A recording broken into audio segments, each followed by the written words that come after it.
네. 안녕하세요.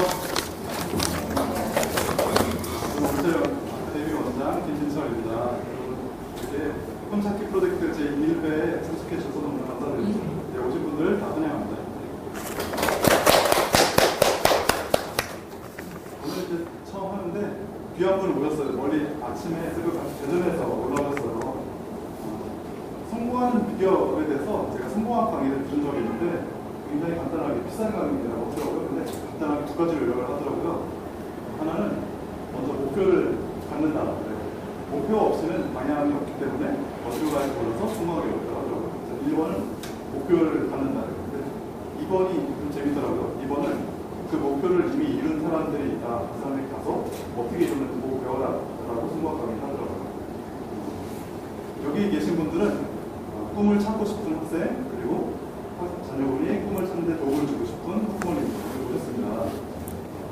여기 이제 강사님께서는 꿈을 갖고 계시고 그 꿈을 조금씩 이루어가신 그런 분이세요. 이분 강의를 통해서 이 시간이 여러분의 꿈 찾는 거에 큰 도움이 되었으면 합니다. 그러면 강사님 앞으로 오실게요. 카이스트의 노희천 교수님 모셨습니다. 네, 부탁드리겠습니다.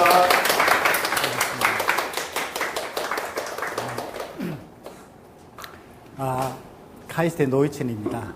저는 카이스트를 83년도부터 들어가가지고 지금 한 30년, 몇 년 일하면서 제가 소속된 학과는 원자력 및 양자공학과입니다. 제가 30여 년간 이제 학생들을 가르치면서 내가 간절하게 우리 어린 대학생이 아닌 또 대학원생이 아닌 중고등학생, 초등학생에게 하고 싶은 말이 뭘까? 제가 이 초청을 받을 때 그것을 좀 생각하면서 제가 제시한 키워드는 이겁니다. 간절한 꿈과 그리고 사소한 도전으로부터의 변화. 되게 간절한 꿈을 가지라고 하는데 이 간절한 꿈을 가지는 것이 쉽지 않지 않습니까? 또 그뿐만 아니라 그 꿈을 이루기 위해서 내가 도전하고 변화되는 것이 굉장히 어렵거든요. 사람이 참 변화가 안 되는 것 같아요. 그런데 변화가 안 되는 주요 원인을 보면 큰 변화를 요구할 때, 너무 큰 기대가 들어갈 때 사람이 오히려 변화되지 않더라고요.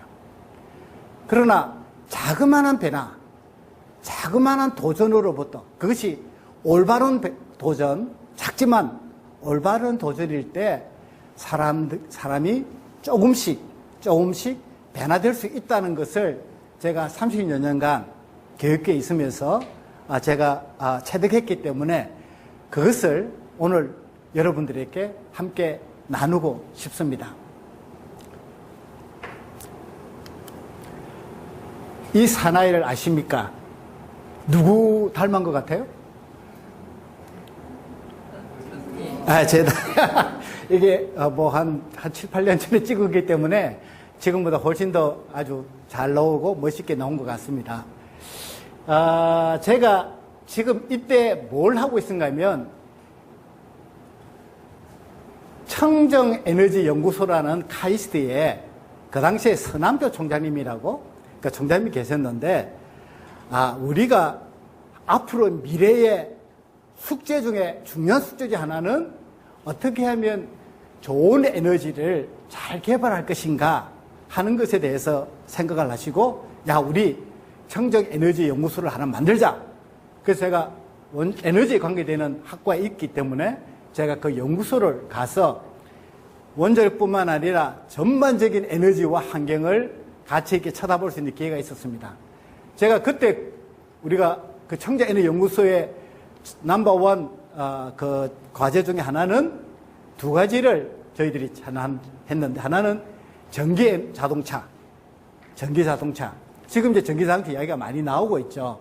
그 당시에 전기 자동차로 다닐 때 석유라는 것은 너무나 귀한 자원이다. 이 석유 자원을 자동차로만 해서 없애기는 너무나 아까운 자원이니까 석유 자원은 잘 보존하고, 그 다음에 이 전기를 이용해서 사용하는 자동차를 한다고 그러면 매연도 없어지고 얼마나 좋겠는가 해서 저희들이 전기 자동차하고, 그 다음 하나는 이 산타페, 현대에서 나온 산타페죠.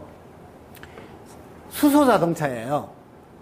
그래서 수소를 만들어 가지고, 다른 에너지원을 가지고 수소를 만들어 가지고 수소 자동차로 가면, 우리 요새 미세먼지 이야기도 많이 나오는데 미세먼지 문제도 없어지고, 그리고 귀한 자원인 석유도 보존할 수 있지 않겠느냐 하는 이 두 가지 제가 그때 이 두 가지고 저희들이 했습니다. 이 수소나 전기를 만드는 데 있어서 우리의 가장 큰 문제 중에 하나는 화석 연료를 가지고 만든다는 겁니다. 화석 연료를 가지고 전기도 만들고, 화석 연료를 가지고 수소도 만들고. 근데 화석 연료가 여러분 알다시피 문제가 뭐가 있죠? 지구를 뜨겁게 만들죠. 너무너무 요새 덥지 않습니까? 요새 지금 때 온난화 이야기를 하면 굉장히 먹힐 것 같아. 예? 근데 이제 이 온난화 문제, CO2를 생산하지 않는 에너지 자원을 가지고 우리가 만약에 전기자동차와 수소 상태를 성공한다면 얼마나 좋은 사회가 될 것인가 하는 그런 것을 꿈꾸면서 지금 웃고 있습니다. 근데 제가 참 꿈을 여러분들 이야기할 때 참 꿈 찾기가 쉽지가 않죠. 그래서 저도 한번 도대체 나는 꿈을 어떻게 가졌을까? 이렇게 생각을 해봤어요. 제가 근데 중학교 때 우연히 잡지책에서 원자력에 대한 글을 본 거예요. 글을 본 거야. 중학교 때. 그리고 나서 저는 50년간 원자력만 해왔으니까. 그래서 우리 고등학교 때도 선생님도 어디 뭐 할래? 그러면 저는 원자력 할 거예요. 그럼 도대체 내가 원자력을 알고 원자력을 그때 생각했을까? 제가 생각하면 그 당시에 별로 원자력이라는 것을 잘 모르고도 저는 막연한 생각을 가지고 원자력을 내가 했으면 좋겠다, 이런 생각을 한 것 같습니다. 근데 이 꿈의 변천상을 쳐다보면 이 세 가지 3S, 3S, 세 가지 S를 가지고 제가 변천상을 이야기할 수 있을 것 같아요. 첫 번째 S는 survival, 생존, 그죠? 살아가는 것. 두 번째 S는 success, 성공하는 것. 참 우리 성공하고 싶지 않습니까? 세 번째 S는 significance, 의미 있는 삶. 근데 처음부터 제가 이 세 가지의 세 번째 단계로 간 건 아니라고 생각이 돼요. 처음에는 내가 원작을 해서 뭔가 전공을 해서 그걸로 먹고 살면 좋겠다. 그리고 서바이벌이죠. 먹고 사는 것. 직업. 근데 그 직업에서 성공을 하면 더 좋지 않겠습니까? 그러다가 내가 이걸 가지고 내 하고 있는 일에 대해서 정말 의미를 부여한다면, 내가 의미를 부여한다면 나는 어떤 일이 벌어지겠느냐? 아침에 오늘 또 침대에서 벌떡 일어나는 이유가 된다는 거예요. 일어나기 싫을 때가 있지 않습니까? 우리 학생들 더 그럴 것 같아. 오늘 학교 가야 돼. 오늘 숙제, 학원 가야 돼. 뭐 여러 가지, 오늘 일어날 여러 가지 세 바퀴 도는 그 일에 대해서 아침에 일어나는 것이 얼마나 힘들겠습니까? 그런데 저는 아침에 벌떡 일어나거든요. 아침에 잠만 깨면 벌떡 일어나요. 벌떡 일어나는 큰 이유 중에 하나가 제가 세 번째 significance, 내가 하고 있는 일을 통해서 내가 뭔가를 이 사회에 기여할 수 있다는 그 만족감, 그것이 저를 벌떡 일어나게 만드는 이유가 아닐까, 이래 생각을 합니다. 서바이벌. 혹시 정거래 법칙, 김병만 우리 집사람이 굉장히 좋아하는 프로, 정거래 법칙. 저도 가끔 같이 이렇게 정거래 법칙을 쳐다보면서 옛날 사람들 정말 힘들었겠다. 하루 두 끼 먹기도 힘들었겠어. 살찔 수가 없겠죠, 그죠? 한 끼만 어떻게 하면 잘 먹을 수 있다고 그러면, 배부르게 먹을 수 있다면 만족감을 느끼는 근데 저는 이 서바이벌이 굉장히 낮은 단계라고 생각하지 않습니다. 살아있다는 그 자체가 얼마나 귀한가. 여러분, 살아있는 게 정말 귀한 겁니다. 저는 우리가 한 4, 5년 전에 우리 카이스트에서 자살 문제가 상당히 심각하게 난 때가 있었어요. 그런 과정은 너무나 우리가 스승으로서 가슴이 너무너무 아픈 거야. 그때 그렇게 살아있는 것이 얼마나 중요한가. 서바이벌만 해도 굉장히 중요한 단계다. 여러분, 성공까지 안 가더라도 서바이벌만 해도 살아있어 만 해도 우리 자녀가 살아있음을 우리 부모님 고맙게 생각하고 우리 자녀들도 내 생명이 있는 것만 해도 정말 그래서 나는 이것이 살려는 노력, 이것이 매우 고귀한 노력이다. 그것이 성공으로 간다면 얼마나 더 좋겠습니까? 성공은 누구나 꿈꾸는 것이 아니겠습니까? 성공은 너무나 많은 사람들이 이야기했기 때문에 그 다음 저는 significance로 가겠습니다. significance는 제가 이게 긍정적 착각이라는 말을 썼습니다. 제가 왜 긍정적 착각이라는 말을 썼냐면 이 의미 있는 삶을 이야기할 때에 어떤 사람 부의 이야기를 많이 인용하는가 하면 어떤 청소부의 이야기를 예를 듭니다. 어떤 청소부가 그렇게 당신은 그렇게 정말 시간을 잘 맞춰가지고 열심히 청소를 하십니까? 했더니 그분이 나는 이 지구의 일부분을 깨끗하게 청소하고 있기 때문입니다.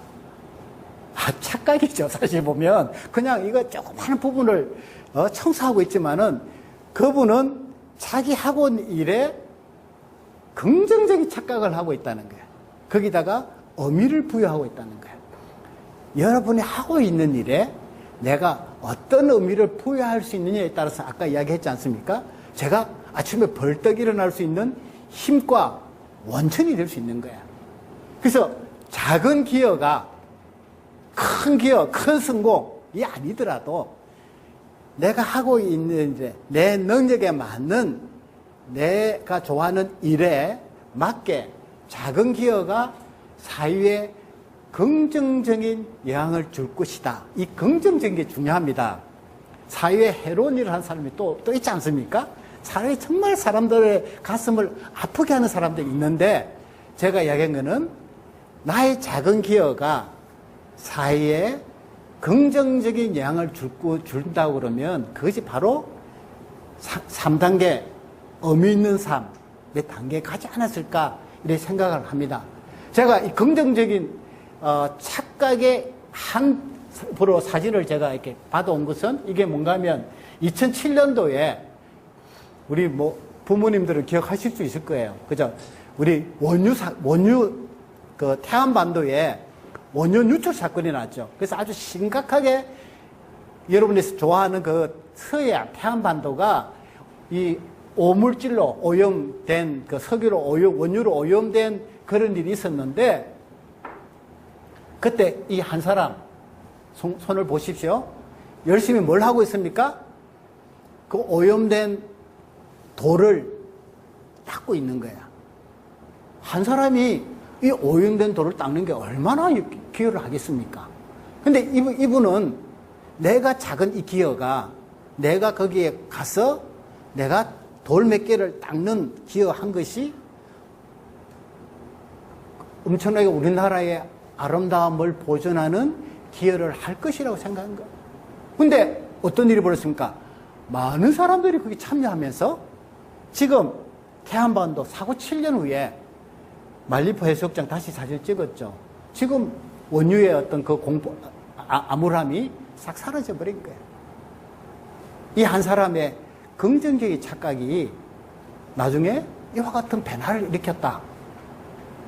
근데 너무나 되게 많은 사람이 생각하는 게 큰 변화, 큰 성공을 너무나 꿈꾸다 보니까 작은 변화, 어떤 경제 착각에서 나오는 작은 변화를 놓칠 수가 있다. 이런 작은 변화를 일으키면서 큰 변화가 될 수 있다. 그래서 항상 시작은 작은 것부터 시작을 해야 된다. 이렇게 생각을 합니다. 그래서 마더 데레사라고 하면 여러분 너무나 유명한, 우리가 노벨 평화상도 받고 그 너무나 알려진 분입니다. 저는 마더 데레사를 예를 제가 여기 들은 것 중에 하나가, 이분이 너무 유명해서가 아니라 그분이 어떤 기자가 그분이 봉사하는 그 기관에 가가지고 그 캘커타에 이렇게 많은 정말 가난한 사람들이 정말 배고픈 아이들, 버려진 아이들 이렇게 많은데 한 사람의 기여가 얼마나 변화를 일으켰습니까? 했더니 그때 제가 그분의 말에 감동을 받았어요. 저는 많은 사람을 변화시키러 온 게 아니고 한 사람을 내가 섬기기 위해서 왔다. 한 사람을 섬기다 보니까 자꾸 여러 사람을, 거기에 동조하는 사람들이 자꾸 생기면서 내가 이렇게 많은 사람들 섬길 수 있는 기회가 줬지만은 자기는 한 사람을 섬기러 왔다. 이렇게 이야기를 했습니다. 그래서 그분이 이렇게 한 말의 인용어를 보면, 하나님은 우리에게 성공을 요구하지 않습니다. 다만 우리가 노력하기를 바라고 있습니다. 성공이라는 것이 잘 이렇게 보면요, 목표가 되어버리면 너무 힘든 거예요. 성공이라는 게 목표가 되어버리면. 근데 그것이 결과물이 되어버리면, 결과물, 내가 열심히 노력하다 보니까 성공했어. 이래 되면 내가 성공에 어떻게 보면 더 잘 갈 수 있는데, 성공이라는 목표를 탁 두게 되면, 자, 그 성공한 사람 어느 단계에 있습니까? 그 성공한 다른 사람을 쳐다보고 비교하다 보면 자기 너무 힘든 거야. 너무 거기에 도달하기 너무 어려운 거야. 부모님도 너무 자주래. 야, 우리 애들 거기에 갈 수 있을까? 너무. 근데 여기 한 거는 나는 내가 노력한다는 거야. 내가 그거를 가기 위해서 노력한다. 토끼와 거북이 예를 저는 좋아하거든요.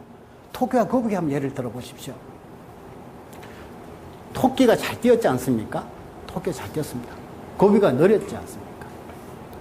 그럼 우리가 느린 토끼, 느린 거북이가 토끼가 한참 저기 쳐다가는 걸 보고 어떤 생각이 들겠습니까? 괴리감, 좌절감, 뭐 이런 게 들지 않겠습니까? 그죠? 그런데 거북이의 끈기 있는 노력은 어디서부터 나왔습니까? 거북이는 토끼를 보고 뛴 게 아니다 이거죠. 토끼를 보고 뛰었으면 거북이는 벌써 그냥 포기했을 거야. 이 경주는 늦은 것이다. 나는 안 돼. 하고 포기했을 것입니다. 근데 거북이는 표대를 보고 간 거야. 자기 표대를 보고. 그래서 꿈이 중요한 거야. 꿈이란 게 있으면 꿈에 대한 표대가 있기 때문에 내가 느리지만 가는 거야. 근데 토끼를 딱 쳐다보니까 갑자기 내 발에 힘이 쭉 빠져. 가기 싫어. 그냥 딴짓하고 싶어. 거북이의 성공은 토끼를 본 것이 아니고 표대를 봤다는 것입니다. 그 표대가 가지는 꿈이거든요. 우리가 아무리 불완전한 독일제라도 하나님께서는 그것으로 너무나 아름다운 그림을 그리십니다. 이것은 약간 종교적인 어떤 의미거든요. 내가 이곳에 왔을 때, 내가 태어날 때, 그냥 우리 엄마 아빠가 만나가지고 뭐 내가 태어난 것이 아니고, 각 사람에게 이 창조주 하나님의 굉장히 의미 있는, 이 땅에 네가 태어나야만 하는 의미를 가지고 있다.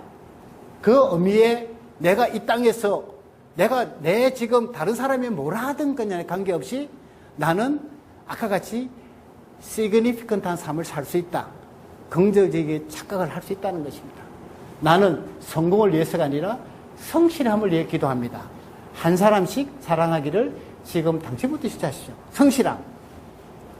저는 제가 이 강의를 준비하면서 제가 그래도 성공했다는, 다른 사람들이 비교해서 성공했다는 삶을 살았던, 그 성공의 가장 큰 비결이 뭘까? 비결은 저는 성실함이었어요. 제가 우리 부모님이 이북분이었어요. 이북분에서 혼자 아버님이 정말 우리 국제시장 영화 보셨죠? 그 배를 타셨던 분이야. 흥남에서 사셨으니까. 지독하게 이 땅에서 살아가시려고 노력하신 분이에요. 365일 장사를 하셨는데 하루도 쉬는 날이 없었어요. 아침 새벽부터 밤늦게까지 일을 하셨어요. 저는 그때에 너무나 부모님이 놀 줄 모르는 부모님, 구두쇠 같은 부모님, 자식한테 대화 한마디 안 하는 부모님에 대해서 굉장히 좀 선뿌리가 있었어. 그런데 지금 딱 이렇게 생각해 보니까 우리 아버님으로부터 제가 받은 큰 자산 중에 하나가 성실함이야. 성실함. 하루도 빼놓지 않고 아침부터 저녁까지 360을 일하시는 성실함. 그거를 우리 가정에서 배운 거야. 성실함은 제가 보기에는 제가 타고난 것도 아니고, 그죠? 가정에서 제가 배운 것도 있고 못 배운 것도 있겠지만은 가장 하나 배운 것은 성실함인데, 저의 지금까지 30여 년을 제 삶의 성공을 쳐다보면서 이 성실함. 제가 그래서 조금 이제 분위기를 조금 좀 거하기 위해서 한번 저 비디오 하나 틀어드리겠습니다. 제가 할게요. 너무너무 거리가 먼 거예요. 제가 동네 사람들은 정말 한비야라고, 그죠? 아시죠? 여기 우리 강호동 씨가, 이게 뭐죠? 그 프로그램 이름이? 예? 예? 무릎팍독사. 무릎팍독사 참 재밌어요. 참 재밌게 봤거든요. 그 중에 한 부분 한번 보세요. 한비야 씨가. 거기 동네에 피부병이 피부병이 있었단 말이에요. 이분도 이렇게 이제 다 짐을 들고 이런 사람들을 눈을 봐야 되니까 이렇게 막 이렇게 턱을 들고 하잖아요. 잠깐 붙었지만 짐을 막 흐르는데 어찌나 꾸겨붙고 즐겁게 하는지 딱 10분 동안 보고 있으니까요. 저 사람이 정말 저희를 좋아서 하는구나. 정말 누가 시켜서 하는 게 아니라 진짜 자기 가슴이 뜨거워서 하는 이거를 내가 알게 됐어요. 그 시기로. 무슨 시기냐고. 그 꼴짝이, 소말리아 그 꼴짝이 풍토병이 마련한 곳에서 그 젊은 남자가 유명한 박도사예요. 이제 밤이 됐어요. 잠깐만 밤이 되니까 거기는 뭐 잠깐만 사막에 밤이라는 게 근데 이 사람이 이제 어디 있는지를 모르는 거예요. 이름이 아산떼에서 아산떼 보니까 어딘가에서 틀니가 탁탁 뜨는 거예요. 그 사람이 죽고 있는 거예요.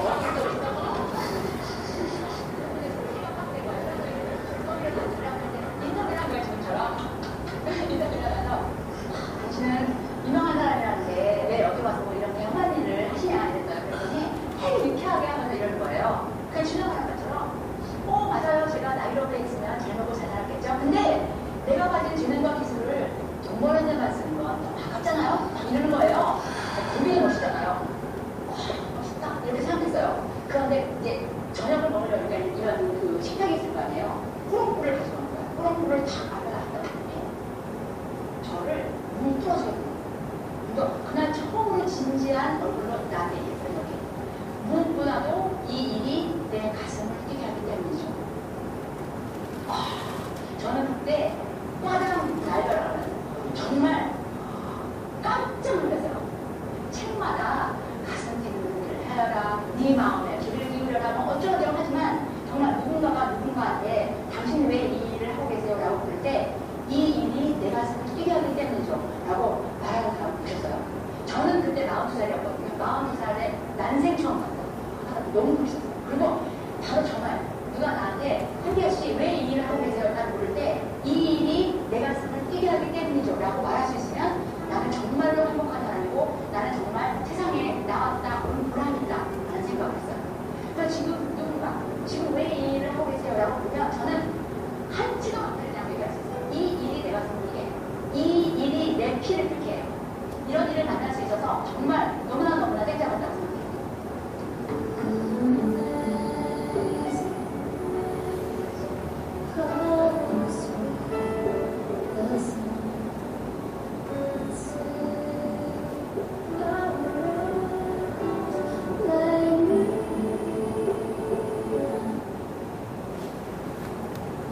자, 그럼 제가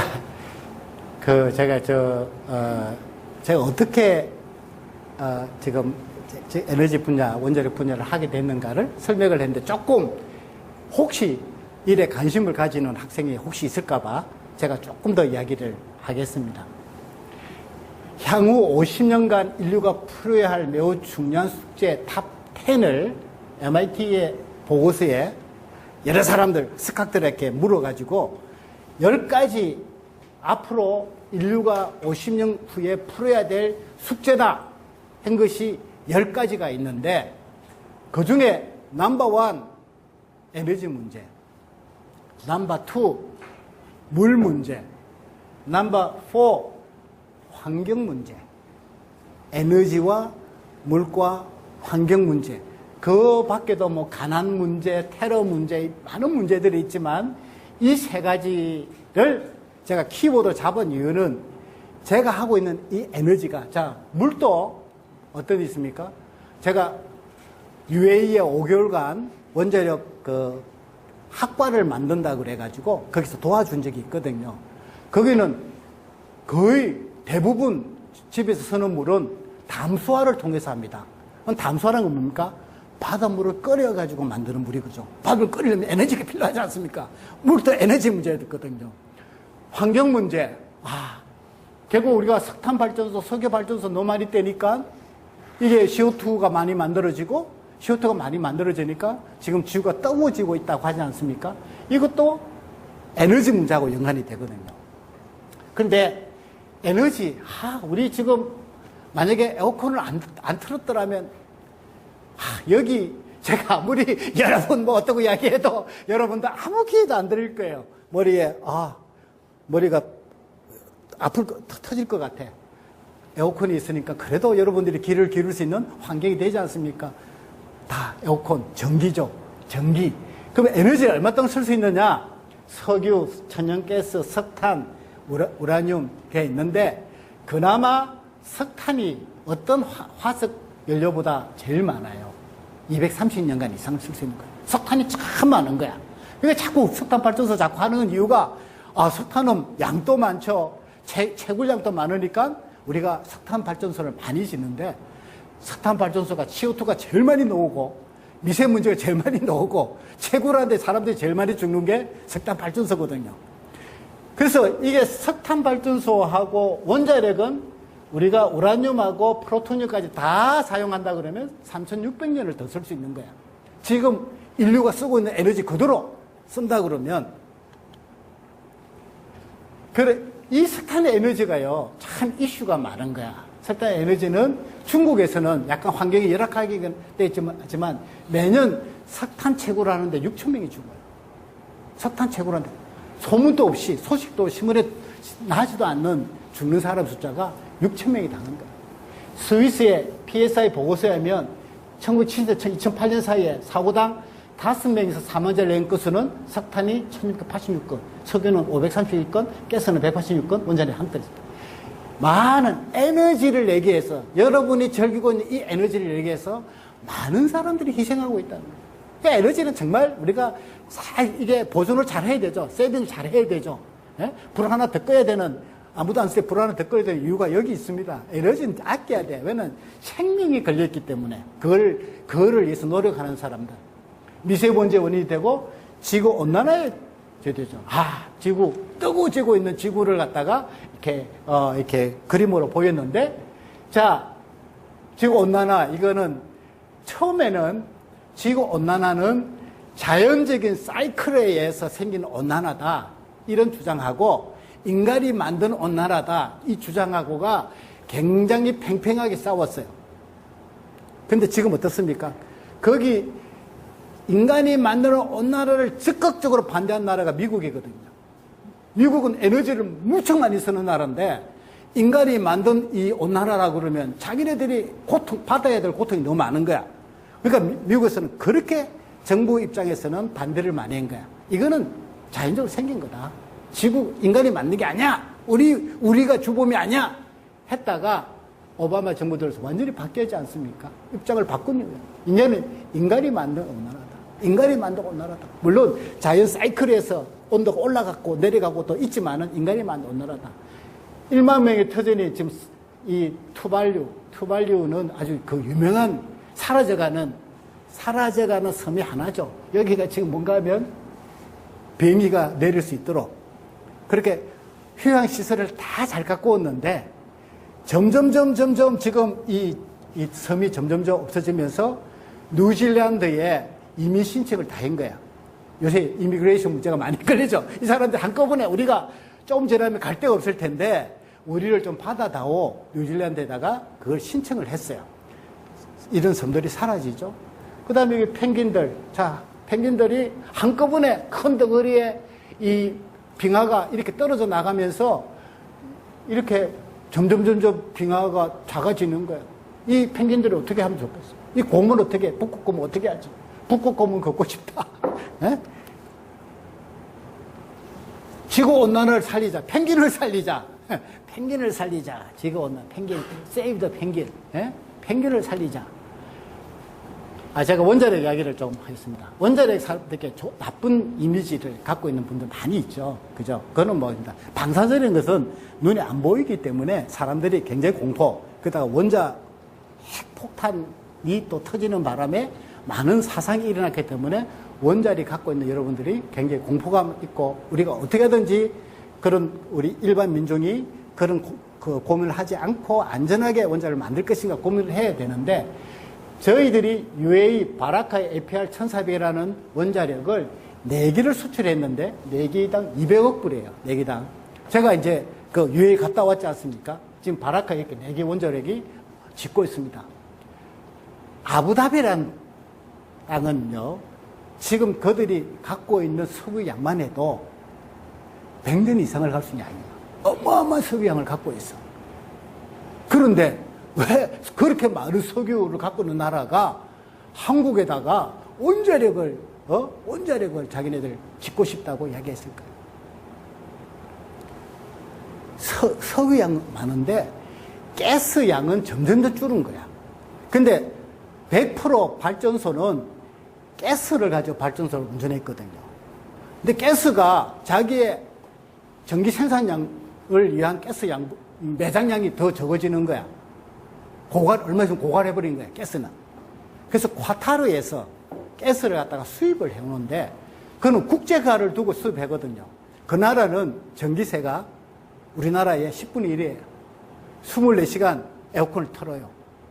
너무너무 우리 사무실에 가면 막 추워가지고 국무마다 에어컨 부마다 맞거든요.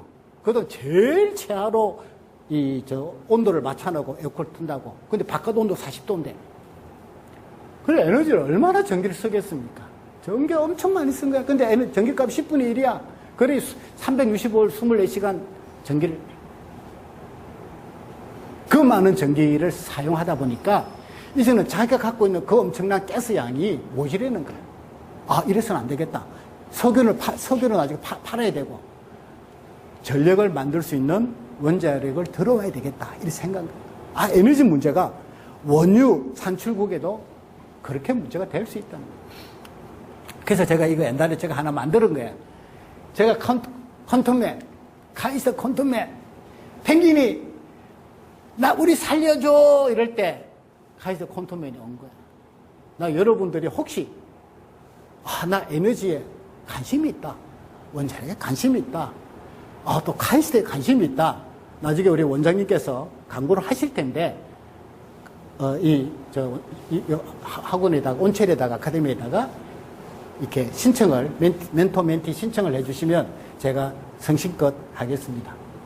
자, 제가 중학교 때 제가 그냥 이게 잡지책 보다가 원자력 해야지 해가 50년을 갖고 왔지 않습니까? 제가 중학교를 가졌는데 제가 우연히 얼마 전에 궁금한 Y라는 프로그램을 봤더니 72세 할머니도 꿈을 갖고 있다는 걸 내가 보고 깜짝 놀란 거야.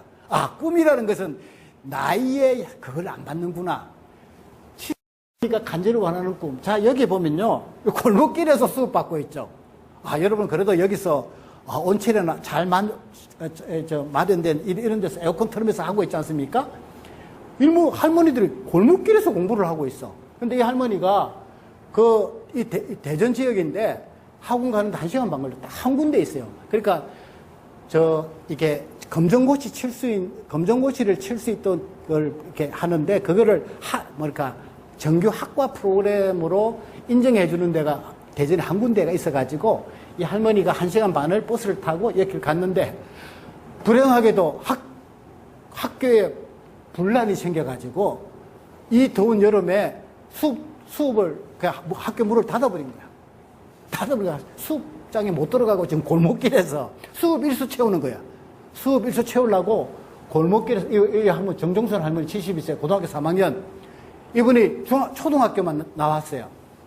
남편이 죽고 나서 너무나 슬퍼가지고, 야, 나는 내 인생 끝났다. 나는 내가 어떻게 살지? 이렇게 생각하신 거야. 그러다가 자녀들의 어떤 그거를 받아가지고, 그래, 중학교까지는 내가 졸업장을 따야 되겠지 했는데, 중학교 졸업장을 따고 나니까 욕심이 더 생겼어. 고등학교 지금 이제 가면서 지금 대학 들어가시려고 지금 하시는 거야. 저희 할머니가 지금 출소터 부르고 있죠. 정종준 씨 선생님이 지금 출소터 부르고 있는 거야. 이 골목길에서.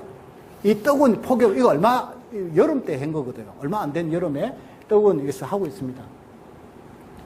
거기에 한 분이 했더니, 공부에 한이 맺혀 지금 여기 왔는데, 여기를 오니까 또 이렇게 천막시설 지게 돼서 속상하죠 하면서, 눈이 오나 비가 오나 가야 하는 곳. 눈이 오나 비가 오나 가야 하는 곳. 꼭 가고 싶은 그곳. 72세 된 할머니가 한번 목표를 가지니까 어떻게 보면 사소한 꿈이 될지 큰 꿈이 될지 모르지만 목표를 가지니까 할머니가 이렇게 힘이 생기는 거야. 1시간 반에 버스를 타고 폭염에서도 수업을 받을 수 있는 힘이 생긴다. 내가 긍정적 착각을 가질 수 있는 간절히 원하는 꿈은 무엇인가? 한번 생각해 볼 수 있는 거죠. 그죠? 그런데 참 제가 동기 없는 아이는 없다는 EBS 프로그램을 보면서 어릴 때는 다 아이들이 뭔가 하고 싶은 동기가 있었대. 진짜 어릴 때. 뭔가 하고 싶어. 나 뭐가 되고 발레리나 되고 싶어. 우리 뭐 아이들 있잖아요. 그러면 동기를 상실해가는 사회가 돼버린 거야. 점점 자라면서 그 동기가 꿈이 막 연그러지고 강화되는 것이 아니고 자꾸 그 꿈을 상실하게 만드는 사회. 어떻게 보면 우리 상실가 만드는 부모가 되고 그 아이에서 방하는 그 프로를 봤는데 저는 이제 꿈에 대해서 이제 부모님들이 되게 이제 생각할 때 우리 아이들이 어떤 꿈을 가지느냐.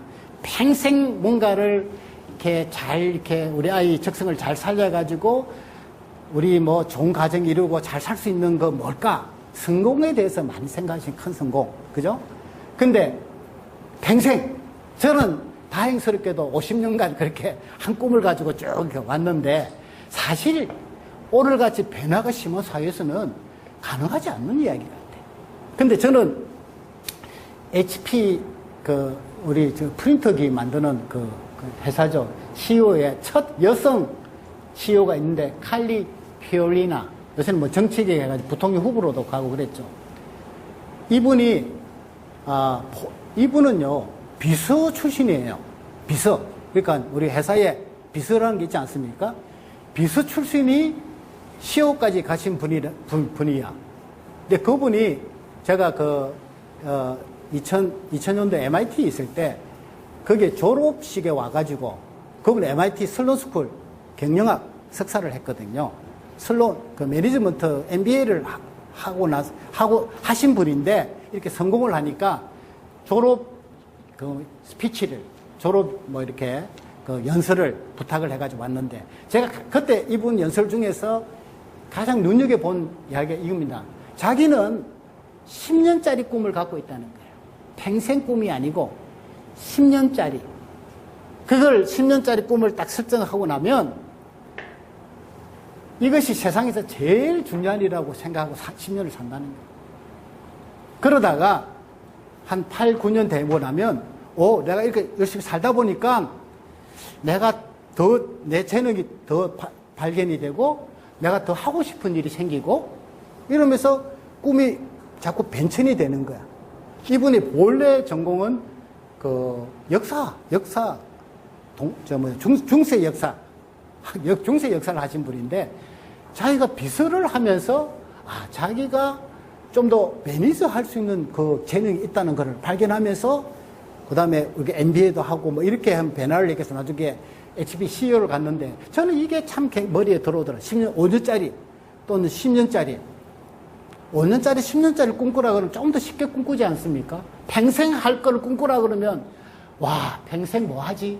평생 할 게 뭐지? 이렇게 너무 어렵게 생각을 하는데, 5년짜리 꿈, 10년짜리 꿈을 꾸라 그러면 조금 더 가볍게, 우리 아이들, 진짜 꼬마들 하면 발레리나 꿈, 한 2, 3년 가죠.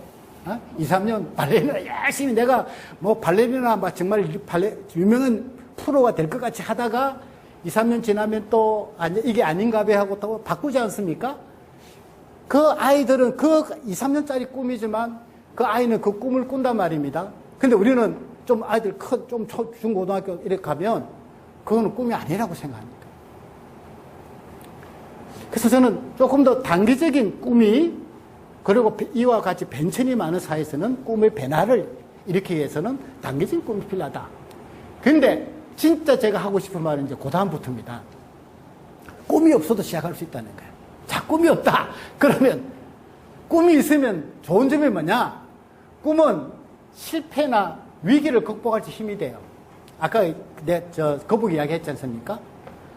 토끼 보고, 내 꿈이 있으니까, 내가 저 목표로 가는 꿈이 있으니까, 토끼가 그렇게 가도 위기 아닙니까? 내가 뒤지고 있는 위기를 극복할 수 힘이 있는 거야.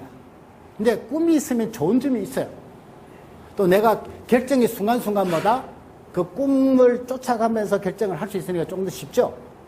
그렇지만, 꿈이라는 것은 참 발견하는 건 쉬운 일이 아니거든요.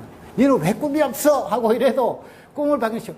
제가 왜 그걸 아냐면, 우리 카이스트 학생들 얼마나 똑똑한 애들 옵니까? 뚜렷한 자기 목표와 꿈을 가진 애들이 4분의 1도 안 돼요. 과를 선정을 못 해. 왜냐면 카이스트에서는 무학년 문과로 들어오거든요. 학과를 선정 안 해도 돼. 그래서 우리가 옛날에는 2학년 때 전공을 2학년 말에 전공을 선택하게 했더니 학생들은 우왕좌왕 하는 거예요. 처음에 들어갔다. 처음에 제일 많이 하는 그게, 중고등학교 때 물리, 화학 이걸 배우니까 그거 재밌는 것 같아. 물리과를 가. 물리과를 갔더니 이게 아닌가 봐요. 너무 어려워. 물리 너무 어려워. 수학이 너무 많이 나와. 이게 아닌가 봐요. 해가지고 또 가는 데가 전기전자과로 가요. 돈이라도 벌자. 취업이도 잘하자. 전기전 간다고. 전기전자 갔더니 뭐 그것도 아닌가 봐. 해가 산업공학과로 간다고. 이렇게 왔다 갔다 이렇게 하는 몇 년간을 그렇게. 그러니 참 우리 중고등학생들이 대학생이 돼도 4분의 1밖에 꿈을 이렇게 뭔가 이렇게 있는 애 없는데 꿈을 안 갖고 있는 것이 얼마쯤은 당연할 수도 있고. 그죠? 그거는 인정해야 될 것 같은 생각도 들어요. 왠 꿈이 없냐고 이렇게 막 조질 게 아니고 꿈을 잘 가지도록 환경을 만들어줬겠다. 자, 그런데 꿈이 없어서 시작할 수 있는데 여러분 모두 공부를 잘하고 싶지 않습니까? 학생이니까 당연하죠. 그럼 어디서부터 시작할까? 어디서부터 변화를 시작할까? 제가 이제 그 이야기, 이게 진짜 중요한 얘기라서 오늘 그 이야기를 하고 싶습니다. 제가 왜 사소한 도전이라는 말을 쓰게 된가 하면, 사소한 것이 상황을 바꿀 수 있다. 이게 사실 이 사회적 심리학에서 나온 실험도 하고, 뉴욕에서 이 실험을 했거든요. 이 브로큰 시어리라 그래가지고 깨진 창문, 어느 아파트에, 하나만 아파트가 있는데 창문을 누가 창문에 깨진 걸 그대로 뒀더니 그냥 지나가던 아이들이 그냥 또 창문을 깨더라는 거야. 그 2개가 깨졌잖아요. 그 다음 저녁에 또 누가 와서 창문을 깨더라는 거야. 그 깨진 창문 하나를 그대로 뒀더니 창문이 그대로 계속 깨지고 있는 거야. 그 자그마한 유리창 작은 거 하나 방임했더니 전체가 이렇게 오히려 상황이 크게 벌어진 거야. 누군가가 사소한 규칙을 어기면 똑같이 행동한다는 거죠. 특별히 이게 중요한 게 뭔가 하면 부모님들이 사소한 규칙을 어기면 애들한테는 하지 마 이래 놓고 부모님이 하면 애들은 해도 되는가 봐. 애들이 잘 안 할 때요. 부모님 어길 때 보면 내 부모님 어길 때가 많아. 그거 조심해야 되는 거야. 제가 오늘 사실 이건 아이들보다는 부모님한테 하고 싶은 이야기야. 자, 이거 한번 보세요. 이거를 실제로 몰래 카메라를 하나 설치해 놓고 여기에 보면 이 골목 코너니까 밤에 되면 누군가가 이래 쓰레기를 갖다 놓는 거야. 누군가가 거기다 쓰레기를 갖다 놔. 그래서 구청에서 막 민원도 많이 구청에서 보십시오. 쓰레기를 함부로 버리지 마십시오. 이런 폐말 탁 해놓고, 그 다음에 당신이 당신의 버린 양심, 거울은 알고 있습니다. 이런 것도 해놓고, 그 다음에 여기 뭐가 또 있냐면, 벌금 얼마입니다. 이것도 해놨어. 부모님 잔소리하고 비슷하죠. 부모님 협박하고 비슷한 거야. 뭐 네가 안 하지 않으면 네가 어떻게 될 거야. 그런데 안 바뀌는 거야. 여전히 쓰레기 여전히. 자, 그런데 어떤 변화가 일어나나 보십시오. 여기다가 자그마한 꽃밭을 하나, 자그마한 꽃밭, 쓰레기를 많이 버리는 것을 깨끗이 치우고, 그 다음에 아까 그 협박하는 거 다 버렸어. 당신 양심 버린다, 버리지 마십시오, 벌금 얼마입니다, 이런 거 다 버렸어. 그런 거 폐말 하나도 없어요. 단지 자그마한 꽃밭을 하나 딱 갖다 놨어. 그 다음에 그렇게 이 꽃밭이 사람들이 물어봤어. 당신은 이게 변화를 일으킬 것으로 생각하십니까? 물어봤어. 그랬더니 사람들이 뭐라 그래요? 말짱 헛거요. 말짱 헛거요. 이런 작은 도전이 뭔가 변화를 일으킨 것에 대해 사람들이 인정 안 하는 겁니다. 그런데 여기 이게 재밌는 이야기 중 하나인데, 어떤 아주머니가 밤에 쓰레기를 버리러 온 거예요. 버리러 와서 요 꽃밭이 있죠, 그죠? 거기다 버렸어. 버리고 가다가 다시 돌아보는 거야. 오더니 다시 들고 가. 화단을 만든 자그마한 변화가 굉장히 큰 변화를 일으킨 거죠. 저는 이걸 보면서 여기에 변화의 키가 있다, 이렇게 생각을 한 거야. 우리가 직접적으로 쓰레기 버리지 마십시오, 하지 마십시오, 벌금입니다, 양심 버리지 마십시오, 이렇게 하는 것이 우리가 많이 하는 게 아닙니까? 부모님들이 아이들이 뭘 하지 않을 때 게임하지 마, 어떻게 해, 이렇게 하는 이야기들이 많이 하는 거라. 근데 변합니까? 안 변하죠. 똑같은 거야. 안 변해. 사람의 심리라는 게 묘해요. 그런데 여기 변화가 일어나기 시작한 거야. 사람들은 이거 가지고 말짱 헛것이라고 이야기했는 변화가 일어나는 거야. 근데 이게요, 아까 뉴욕에서도 했고, 여기도 EBS에도 했고, 그 다음에 일본에서는 어떤 걸 했냐면, 동경 근처에 조금 허름한 동네에 범죄가 많아. 범죄가 많아서 뭘 했냐면, 거기에 있는 가로등을 색깔을 싹 바꿔버렸어요. 붉으스름한 색깔에서 푸른 가로등으로 싹 바꾸고 나니까 몇 년간 범죄율 제로가 된 거야. 몇 년간 범죄율 제로가 된 거야. 붉은색보다 푸른색의 마음을 안정시키고 충동을 억제해주는 효과가 있다. 컬러를 바꾸면서 뭔가 변화가 일어난 거죠. 그죠? 사람들에게 좀 더 안정감을 주는 거야. 자, 그러면, 이건 대소변을 못 가리는 강아지의 변화. 강아지. 동물까지도 변화가 일어나더라는 겁니다. 이 강아지가 대소변을 앞다는 누는 거야. 그런데 여기 주인이 화장실에다가 누려고 막 끌고 가고 막 야단도 치고 막 화장실에다가 억지로 하려고 했는데 이 강아지가 거부를 하는 거야. 안 가. 화장실 안으로 안 가. 근데 이게 한 분이 전문가 오셔가지고 화장실 넘어가는 문턱에다가 아주 부드러운 이불 가운데를 하나 딱 깔아줬더니 이 개가 쏙 들어가는 거야. 그 화장실 첫 발을 디디는 그 차가운 바닥이 여기는 그게 싫었을지도 모르고 개의 마음은 모르겠지만은 그 보드라운 그 이불 하나가 그 화장실 안으로 들어가게 그렇게 야단치고 협박하고 억지로 끌고 가려도 안 되던 그 일이 이 개가 너무나 우습게 안으로 들어가는 거예요. 제가 이걸 보면서 변화를 일으키는 것은 큰 데서 있지 않는구나. 우리가 일상적인 변화를 일으키는 노력에서 다른 각도에서 이 변화를 바라봐야 되겠다 이렇게 생각합니다. 그래서 이제 이 변화는 우리 집에 어떤 작은 변화가 우리 아이에게 어떤 큰 변화를 일으킬까요? 이거는 각 가정마다 저는 조금씩 다를 수 있다고 생각해요. 그러니까 공부하라 이런 이야기 전에 저는 이 우리 집에 물건을 재배치를 할 필요가 있다. TV, 예를 들어서 게임용 컴퓨터, 게임 컴퓨터 어디 있느냐? 방 안에 있느냐? 애들 방 안에 있느냐? 방 밖에 있느냐? 그 다음에 방문 열쇠. 딱 애들 우리가 방문 많이 잠그지 않습니까? 밀폐된 공간에서 있다 보면, 가정이, 뭐랄까, 대화의 단절이라는 것도 있지만은, 거기서 나오는 이탈감, 그런 것도 있거든요. 그 다음, 공부방, 공간 확보, 제가 빈 공간의 미학, 제가 되게 이렇게 보니까, 공부 잘하는 학생, 공부 못하는 학생의 또 하나의 차이점을 내가 EBS 프로그램을 보니까 하니까, 이 산만한 아이들의 특징은 방안이 산만해. 방안이 산만해. 뭐가 많아, 그 안에. 옷도 안 떨어뜨리고, 양말도 안 떠내 있고, 막 이것저것, 애들 뭐 하는 이것도 있고, 저것도 막 있고, 막 산만해요. 근데 조금, 한 거는 약간의, 이게 좀 집중력이 좋은 애들은 그 공간이 잘 정리가 되어 있고, 그 다음에 내가 가까운 데에 내가 예를 들어서 우리 애들 스마트폰 문제가 많잖아요.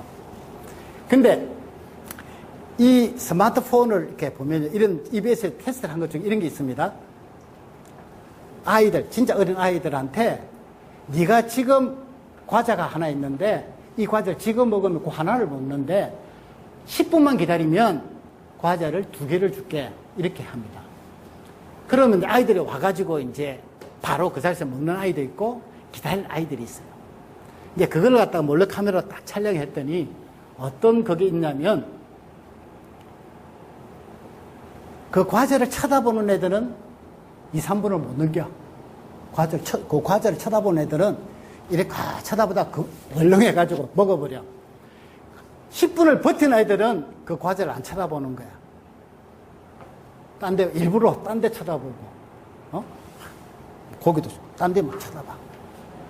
유혹거리에 눈이 가면, 우리도 그렇지 않습니까? 그냥 스마트폰 가까이 있으니까 스마트폰 꺼내가지고, SNS도 하고, 이러지 않습니까? 그거를 자꾸 가까이 볼 수 있는, 내가 거기에 내가 손을 뻗으면 있는 곳에 두면, 그게 당연히 그게 가까이 가게 되고, 가까이 하다 보면 게임도 하게 되고, 뭐도 하게 되지 않습니까? 공간의 재배치. 이제 이런 것들은 우리 아이들하고 잘 언어를 하셔가지고, 어떤 변화를 일으켜야 우리 조금 더, 그죠? 사소한 변화를 항상 이야기합니다. 너무 급격한 변화를 이야기하다 보면, 그게 오히려 더 좋은 영향을 안 미칠 수 있으니까 작은 변화가 아이들에게 조금씩 변화를 일으킬 수 있을까 한번 생각해 봅니다. 제가 이제 부모님의 변화에 대해서 잠시 조금 이야기를 하겠습니다. 여기에 부모의 작은 변화는 부모의 말과 표현에서부터인데 여기에 이제 실험을 뭘 했냐면 이 공간에 이런 공간에다가 엄마가 있고 그 다음에 저기 아이가 있어요. 조금 떨어진 공간에. 그 다음에 조그만 공을 많이 넣었어요. 그래서 그 아이가 공을 던지게 해요. 부모님이 이제 받는 거야. 몇 개 받느냐? 굉장히 단순한 게임 아닙니까? 근데 하나 놀라운 발견 중에 하나는 12개 이상을 성공한 부모하고 7개 성공한 부모가 있어. 어떤 것. 근데 특징 중에 한번 보십시오. 12개를 성공한 부모님들이 어떻게 아이에게 이야기하는가가 7개 성공하면 어떻게 이야기하는가 하면, 자, 7개 성공하는 부모님이 하는 이야기입니다. 아니, 그쪽 아니고, 아니, 반대쪽 아니, 앞에, 아니, 아래로 내려 꼽지 말고, 계속 이야기하는 거야. 애들아 지시하는 거야. 계속 지시해. 그 다음에, 하나도 안 들어가겠다. 아니야. 아니, 이건 안 돼. 아니, 정면 봐야지. 계속 아이들한테 이렇게 해라, 저렇게 해라, 막 해라, 아래로 던져라, 뭐로 던져라, 막 이야기를 하는 거야. 여기 보면은, 오, 잘하네. 또 잘하네. 또 잘하네. 그 다음에 여기는, 오, 잘하는데, 우리 아이 잘한다. 그렇지. 아이 잘해. 너는 그냥 잘 던진 거에 대한, 잘 던진 거에 대해서 칭찬이나 보상을 해준 거고. 여기는 계속 지시를 하는 거야. 잘 던져도 잘했다는 이야기가 없는 거예요. 그죠? 이게, 우리 아이들에게 우리 부모가 어떤 변화를 일으켜야 될 것인가에 대해서, 이거는 어떻게 보면 사소한 변화가 아니고 큰 변화일 수도 있습니다. 그러나 우리가 조금만 내가 하고 있는 말을, 표정을 모니터링을 하면 우리가 이걸 조금 바뀔 수 있는 부분이 될 수가 있거든요. 그 다음에 이제 공부에 대해서 조금 이야기를 하죠. 공부. 자, 이 성적 올리기. 제가 성적 올릴 수 있는 제가 한 두 가지 이야기를 조금 해드리겠습니다. 좋은 습관 들이라. 이건 분화에 우리가 이야기하는 거 아닙니까? 그죠? 습관이란 거는 이게 한자가, 요게 있죠, 습관. 요게 새가 이렇게 탁 나는 그 새의 날개를 여기다 붙인 게 습관이라는 말이죠. 새가 막 나는 거야. 그 어린 새가 나는 게 그게 그거 하겠습니까? 아주 미약하죠.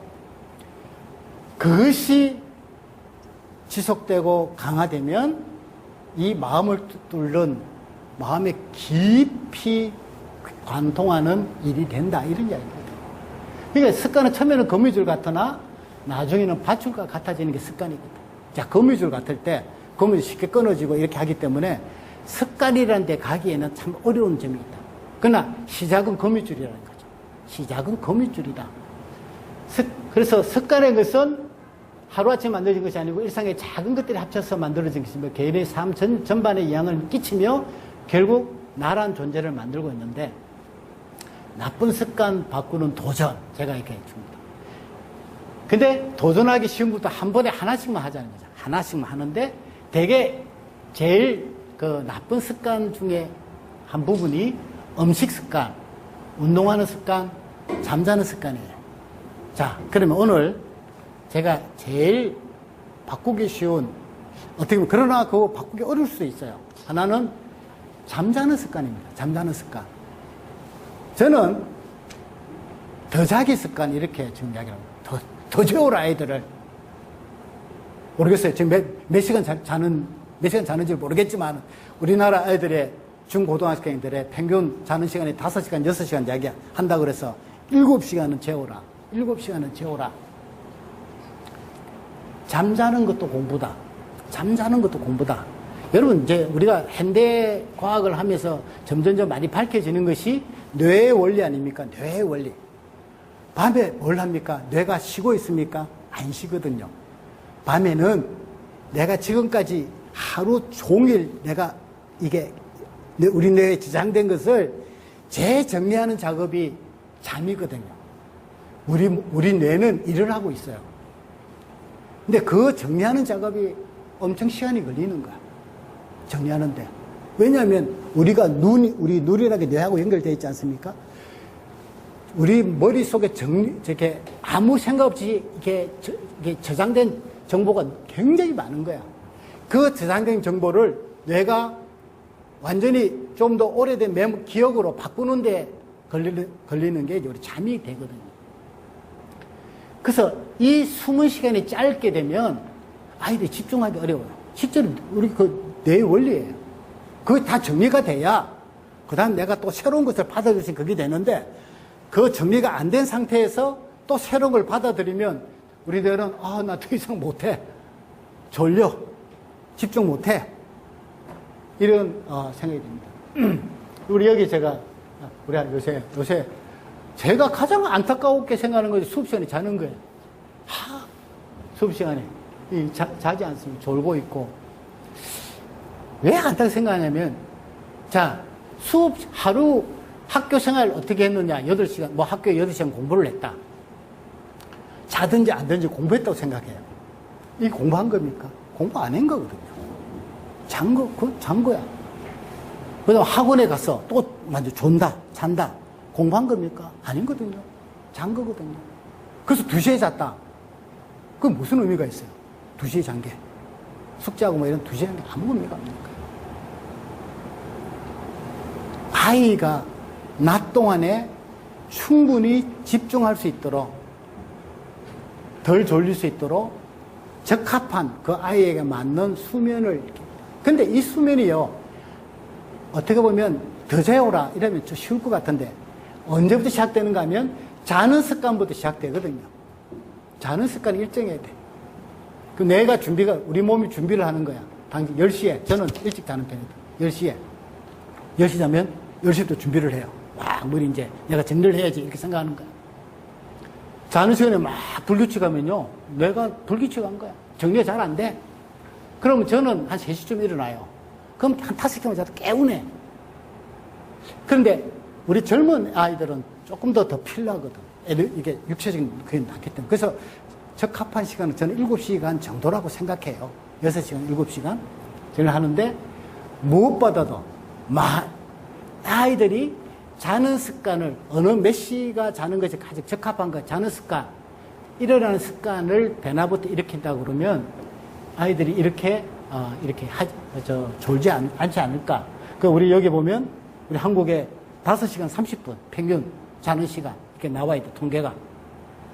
근데, 지금 이 아이가 하는 인터뷰 하는 그건 뭔가 하면 이 아이가 굉장히 수능을 잘 보내야 옛날에. 그런데 얘가 이런 말을 해요. 잠은 충분히 자고요. 남은 시간을 잘 활용했다. 이러면 부모님들이 뭐라고 생각하냐면 쟤는 인터뷰 하기 전에 누가 시켜가지고 저런 말 하라고 해가지고 했다. 어떻게 다 자고 어떻게 저렇게 수능 우수자가 될 수 있어. 이렇게 생각하는 거예요. 저는 어렵게 교육계에 있어보고 저도 공부를 해보고 하지만 그렇지 않거든요. 자는 얼마나 짧게 자느냐가 중요한 게 아니거든요. 얼마나 낮 시간을 잘 활용하느냐가 중요하거든요. 멍한 상태에서 졸린 상태에서 하루 종일 보내면 뭘 하겠습니까? 잠 5시간 자도 뭐 그게 의미가 있습니까? 몇 시간을 하더라도 집중할 수 있어야 되거든요. 수업 시간, 수업 공부, 우리 학생들의 그거예요. 이게 정말 중요한 거야.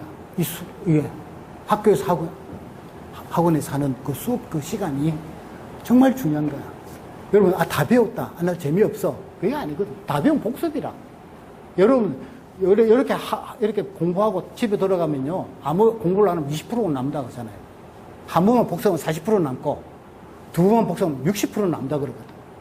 공부 잘하는 학생들의 특징은 뭡니까? 수업 끝나자마자 쉬는 시간에 복습하는 거야. 40% 가. 그죠? 집에서 한 번 더 하면 60% 가. 얼마나 남는 장사입니까? 그죠? 3배, 효율이 3배는 높아지는 거야. 그 짧은 시간 투자해가지고. 또 하나 습관은, 요거는 조금 어려운 도전일 수도 있어요. 저는 학생들한테, 제 대학생들에게, 한국 학생들의 대표적인 한 나쁜 습관 중 하나가 질문을 안 하는 거예요. 질문을 안 해. 질문. 이 질문에 대해서 하나는 한번 제가 비디오 한번 보여드릴까요? 요거 질문 요거는 근데 소리가 적어가지고 혹시 용서하십시오.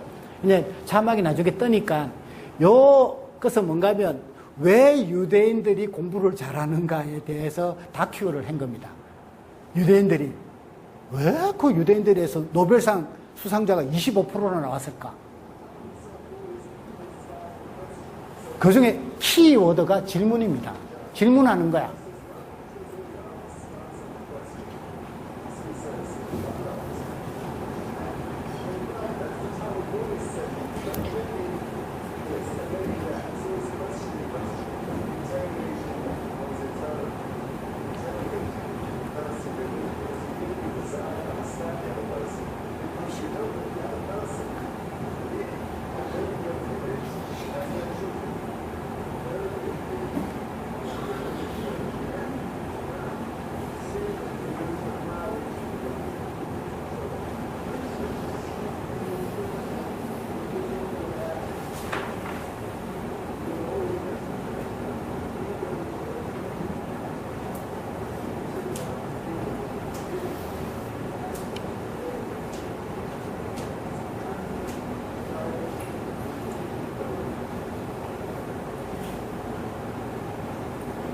예.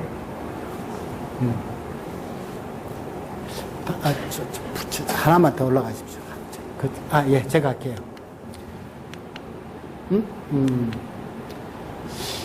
질문하는 것은 내가 질문하려고 그러면 그 문제를 조금 더 고민을 해야 되거든요. 제 질문한 대상에 대해서 내가 뭘 질문할 거냐 생각을 해야 돼요. 주도적으로 생각해야 되거든요. 근데 제가 중국에 가서 제가 그 하나 도전받은 것 중에 하나가 중국 애들은 질문을 엄청 잘해. 아주 잘한다는 게 아니라 이렇게 뭐랄까 질문을 많이 하는 애들. 근데 질문 내용은 뭐 그렇게 별게 아닌데 그렇지만 중국 애들은 질문을 참 많이 하더라고. 그런데 우리는 이제 별로 질문에 대해서 별로 그걸 안 하는 그 어떤 환경이 있는데 질문을 잘 던지는 것이 얼마나 중요한가 이런 생각을 해요. 그래서 저는 이제 이 부분은 습관 노트를 하나 만들면 좋겠다. 내가 오늘 학교나 학원에서 최소한도 질문을 몇 개를 한번 하겠다. 도전하는 거야. 뭐 3개도 되고 5개 되고 하나도 되고 내가 손들어서 내가 하겠다. 그 다음 그거를 내가 매일 기록하는 거야. 그럼 난 이제 뭐 3개 정도는 하는구나. 그럼 내가 한 5개 한번 해봐야지. 또 모니터링 하는 거야. 질문 노트를 한번 해보면 내가 질문이라는 것은 내가 그 문제를 좀 더 깊이 생각해봐야 질문이 나올 수 있으니까 개념을 익히는 데는 굉장히 도움이 되거든요. 자, 마지막. 자, 제가 할게요. 자, 이제 이게 마지막 슬라이드니까 이제 요거 뭐 2 더하기 2는 4다. 이게 무슨 뜻이에요? 혹시 못 들어봤어요? 2 더하기 2는 4.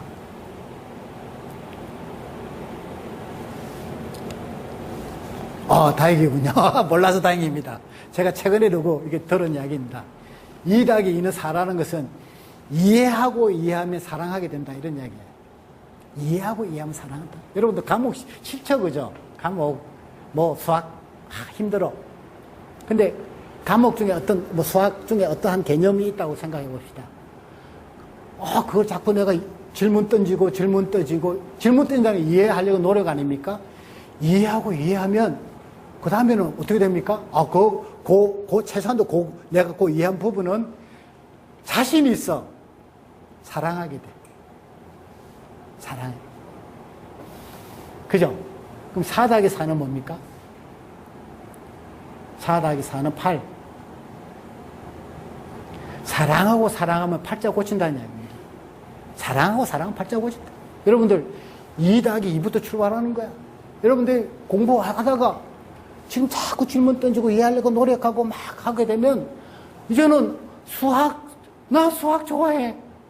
공부 직실히 수학 싫어하는 사람이 수학에 대해서 그거를 이런 식 공부해가지고 너무나 수학을 좋아해서 수학과 왔다는 사람 내가 봤거든요. 너무나 내가 수학이 싫어가지고 이놈과 내가 한번 해봐야 되겠다 하고 하다가 이해하고 이해하다 보니까 수학을 사랑하게 돼. 사랑하고 사랑하니까 이제 그 수학에 대한 전문가가 되니까 좋은 직업, 누구만 따라 서바이벌, 석세스, 시그니피컨스 팔자 고치는 거예요. 여러분의 삶이 변화가 일어나는 거예요. 이 변화는 2 더하기 2부터 출발하는 겁니다. 여러분들이 하고 있는 것들 중에서 내가 요거 한번 내가 도전하고 싶어. 요거 한번 해봐야지. 내가 지금 못하지만은 그런 거 있으면 도전해봐야지 아니라 수학 중에 어느 부분 도전해봐야지. 딱 하면 자꾸 이제 그걸 도전한다는 것은 그 개념을 충분히 익히는 거 아니에요. 그럼 이해하고 이해하는 거야. 그럼 어떤 문제를 갖다 거기에 강의다 어떤 강의도 나 자신 있어 하면 이 개념 사랑하게 되는 거야. 사랑하게. 공부에 저는 그걸 하나의 기본 원리라고 이런 생각이 됩니다. 제가 이제 마지막으로 제 스토리로 마무리하겠습니다. 제가 고등학교 때 우리 영어 선생님이 저한테 너는 영어를 왜 이렇게 못해? 이렇게 한 번은 저한테 질문을 했는데 제가 대답을 못해. 영어를 못해. 왜냐면 저는 시골 출신이거든. 시골 출신이라서 영어를 도전받을 기회가 한 번도 없었어. 그 말이 쇼크를 먹은 거야. 내가 진짜 영어 못해. 아니, 그것도, 그 말 들으니까 되게 기분도 나쁘게 나쁘다. 그래서 제가 한 것 중에 하나가 내가 책을 하나 잘 선정해가지고 이 책을 한번 내가 달달달 그걸 해야 되겠다 해가지고 지금 뭐 아시는 분이 있을지 뭐 성문종합 영어라고 송성문 씨가 지은 그 주로 문법에 관계되고 독해하는 그런 인데 제가 그 책을 한 10번은 봤어요. 오, 이제 그러니까 문법을 사랑하게 돼.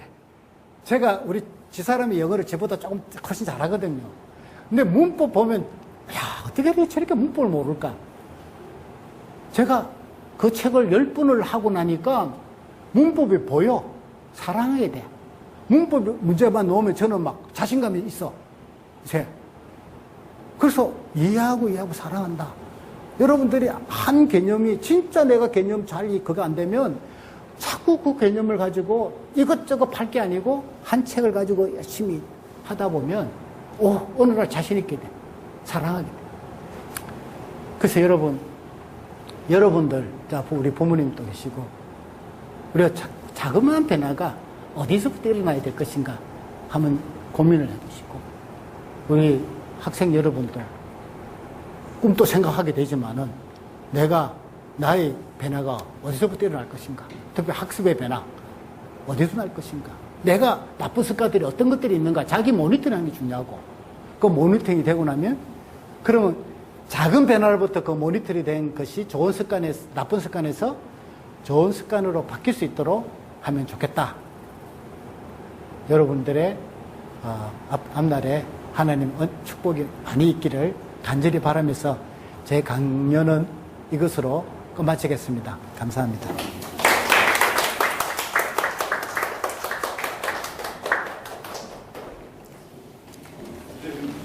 귀한 건이 너무 감사합니다. 좋은 시간이었나요? 네. 좋습니다. 그럼 다시 한번 감사의 박수 한번 드릴까요? 혹시 교수님께 질문하고 싶은 게 있으신가요?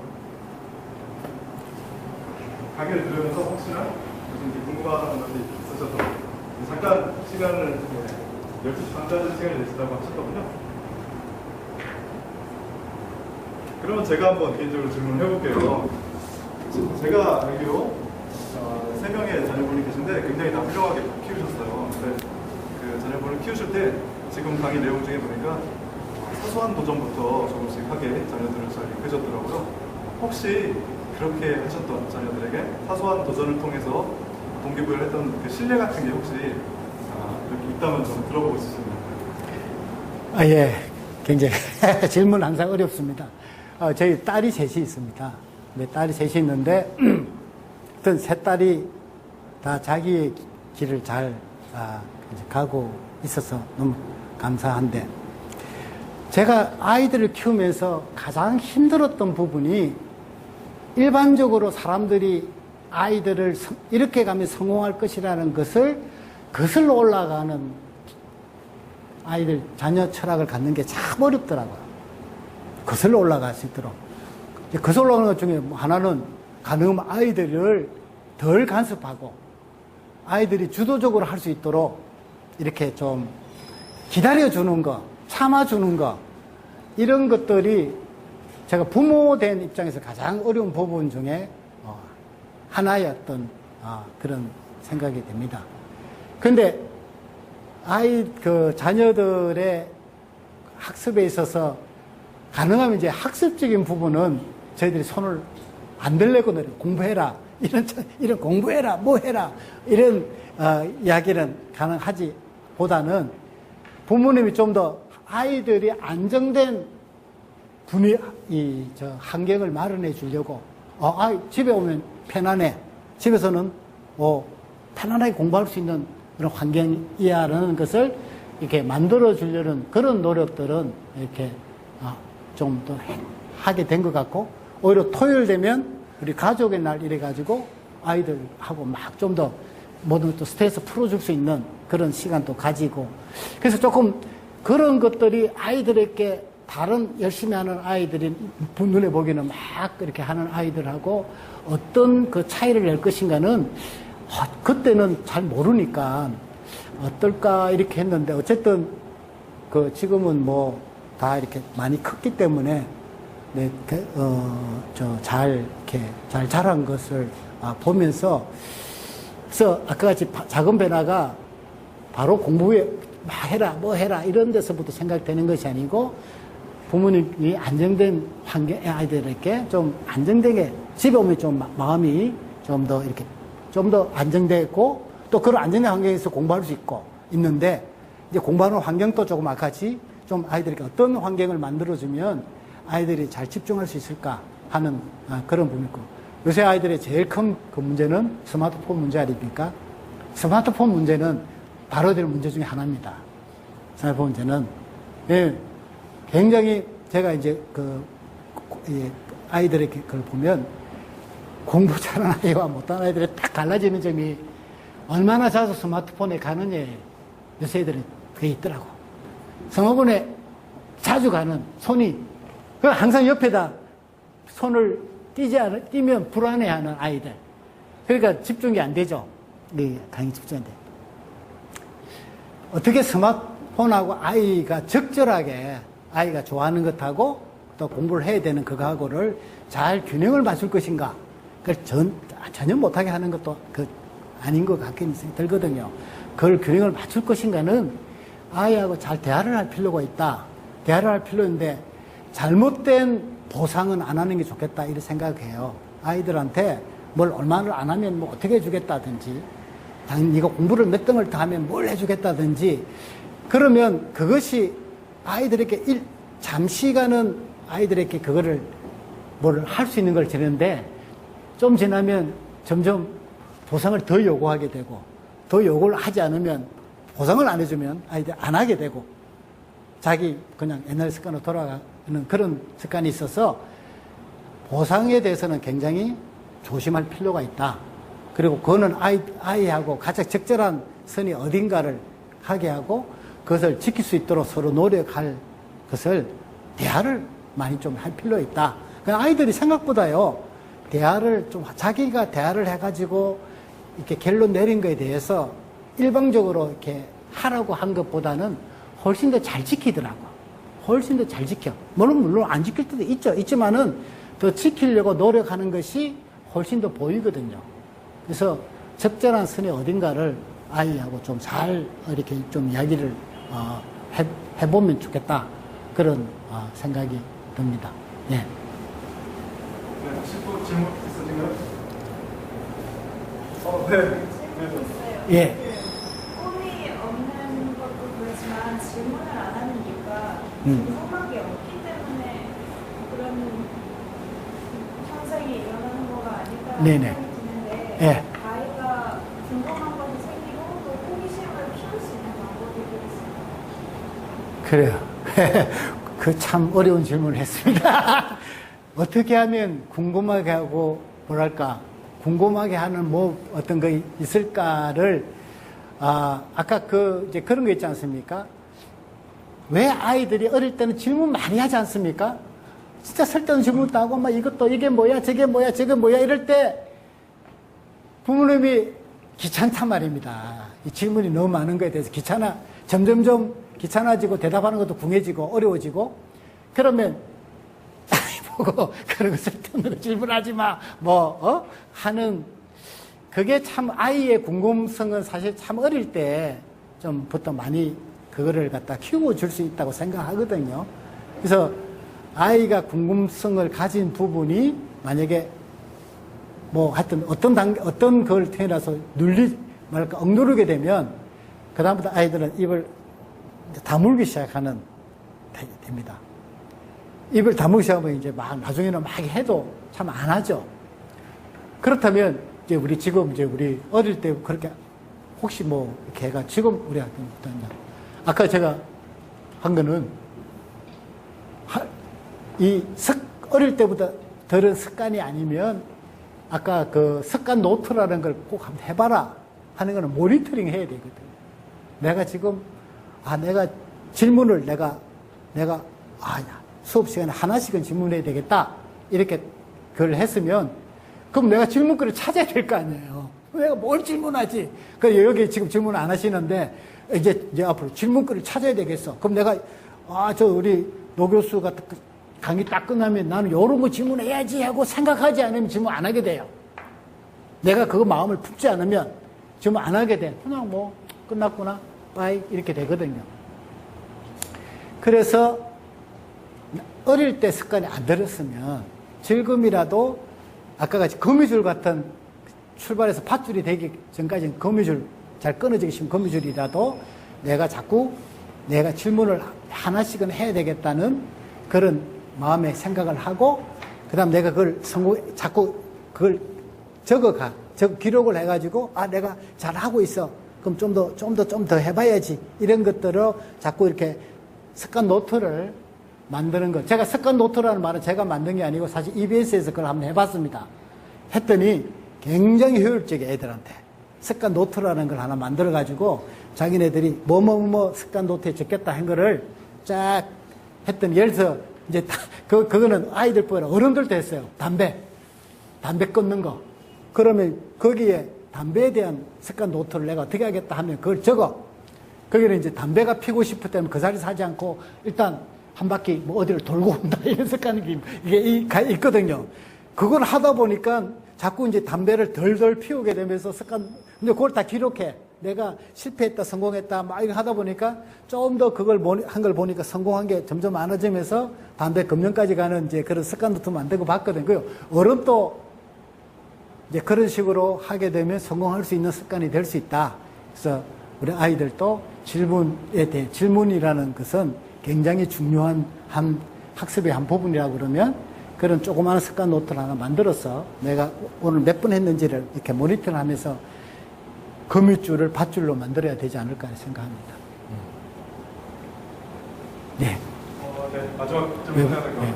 부산에서 오신 거잖아요.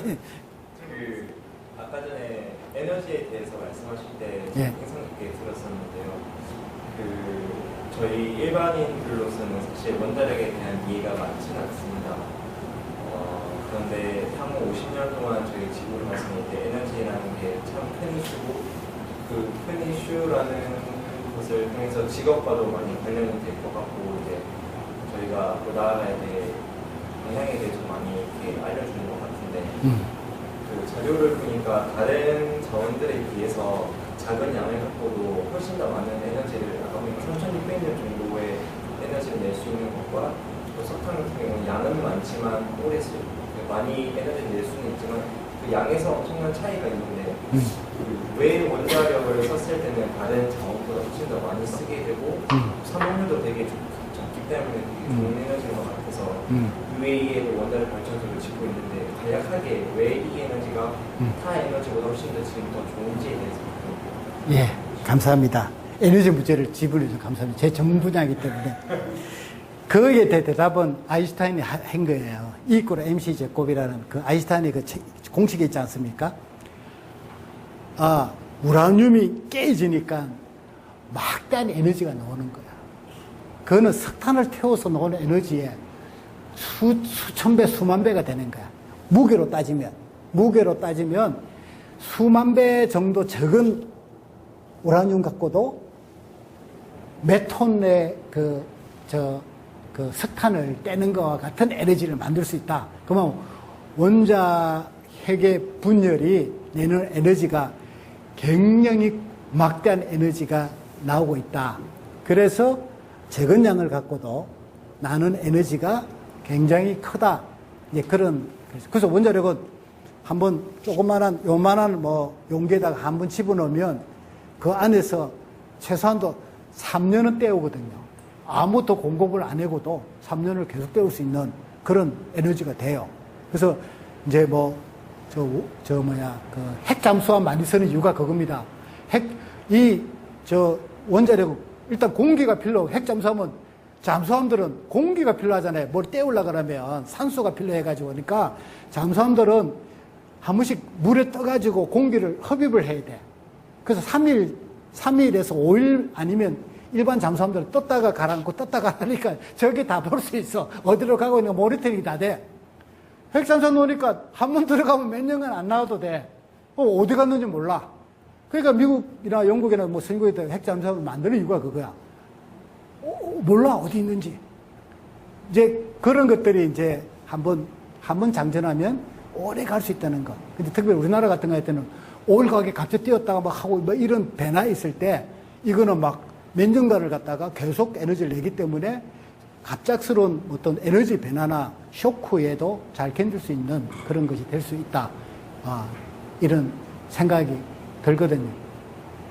그래서 이제 에너지의 아주 바람직한 미래상은요, 저는 한 50% 생각해요. 50%의 나머지 뭔가 하면, 우리 태양의 에너지, 그 다음에 풍력 이런 게 있지 않습니까? 저는 굉장히 그게 중요한 에너지라 생각해요. 근데 이제 한국은 불행히도 풍력은 이 속도가 6m, 1초당 6m의 바람 속도가 나와야 되는데 그 속도 나오는 지역이 많지가 않아요. 근데 북유럽은 많거든요. 독일 같은 데는 많이 하는데 한국은 생각보다 뭐 대관령 이런 데, 제주도 뭐 이런 데가 아니면 그 에너지 내기가 참 쉽지가 않고. 그 다음에 이제 태양열이 있는데 이제 우리 태양열은 이제 밤 되면 우리 못 하지 않아요. 그죠? 그 태양열이 실제로 가동률이 한 25%도 안 되거든요. 그러니까 그거를 그럼 75%의 에너지를 어디서 할 거냐? 나머지 50% 세야 되는 거야. 안정되게 에너지를 낼 수 있는 뭐 화석연료라든지 가스라든지 원자력이든지 이거는 우리가 기저 전기 생산이라 그래요. 밑바닥에서 쫙 깔아주고 나머지는 좀 이렇게 변화가 좀 일어나는 에너지, 재생 에너지.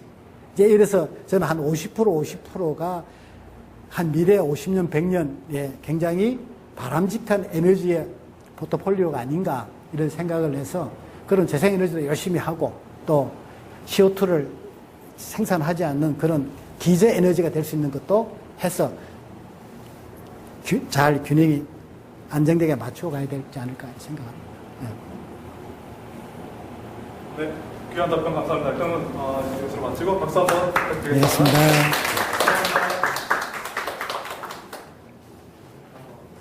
전체 아카데미에서는 계속 지속적으로 배우를 하는 게 목표인데 지속적으로 멘토님들, 다양한 멘토님들, 다양한 분야에 전문가하신 분들을 모시고 학과에 대해서 소개하고 그리고 동기부여하고 꿈을 찾는 데 도움을 주는 꼼짝 프로젝트를 지속적으로 진행할 예정입니다. 이분이 그냥 강의만 하고 가시는 게 아니에요. 온라인으로 이제 이걸 올릴 예정이고, 멘토로 저분은 저나, 그러니까 학부모님이나 학생의 멘토를 모시고 싶다 이런 분은 원체학과에 저에게 연락을 주세요. 그러면 개인적인 멘토와 인지로 연결이 됩니다. 앞으로 계속 지속적으로 다양한 멘토님들을 모실 예정입니다. 예. 그리고 다음 달에는 9월 24일 날 토요일에 또 전문가 박사님께서 오실 예정이에요. 앞으로 여러분께서 이 좋은 강의를 좀 너무 적은 인원님들한테 약간 아쉬운 마음이 있어요. 이렇게 홍보를 해주시면 감사하겠습니다. 네, 그러면 이상으로 마치고요. 수고 많으셨습니다. 감사합니다. 이상입니다.